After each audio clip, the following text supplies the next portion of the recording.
Well, hey friends, welcome back to our Acts Bible reading series. Today we're in Acts 26, and we find the Apostle Paul standing before King Agrippa, and he's giving a defense for his ministry.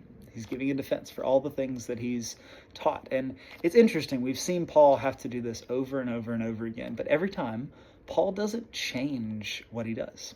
He is consistent, and every time, he doesn't come up with flowery language. He doesn't come up with some kind of awesome argument to try to convince people that he's right.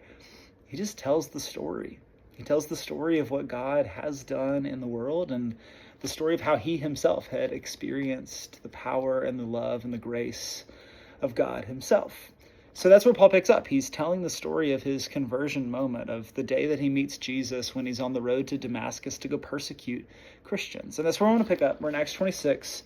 We're going to start in verse 15, and Paul is responding to this voice that he's heard. Then I asked, "Who are you, Lord?" "I am Jesus, whom you are persecuting," the Lord replied. "Now get up and stand on your feet.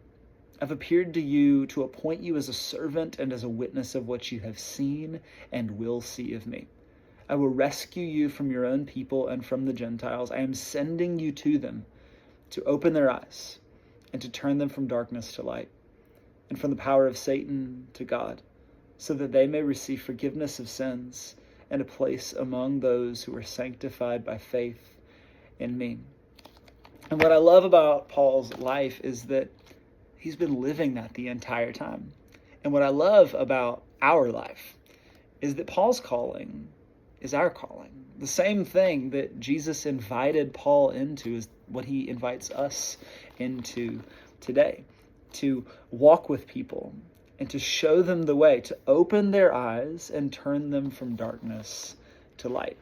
Now, I bet that there are some people in your life, maybe friends at school, people that you work with, who are living in darkness. They're lost. They can't find their way, and they need to be shown the way. They need to be shown the light.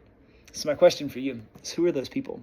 And how can you shine a light, just like Paul did, simply by telling the story of what God's done in and through you, by sharing your testimony with people and inviting people to see how God might want to work in their life too.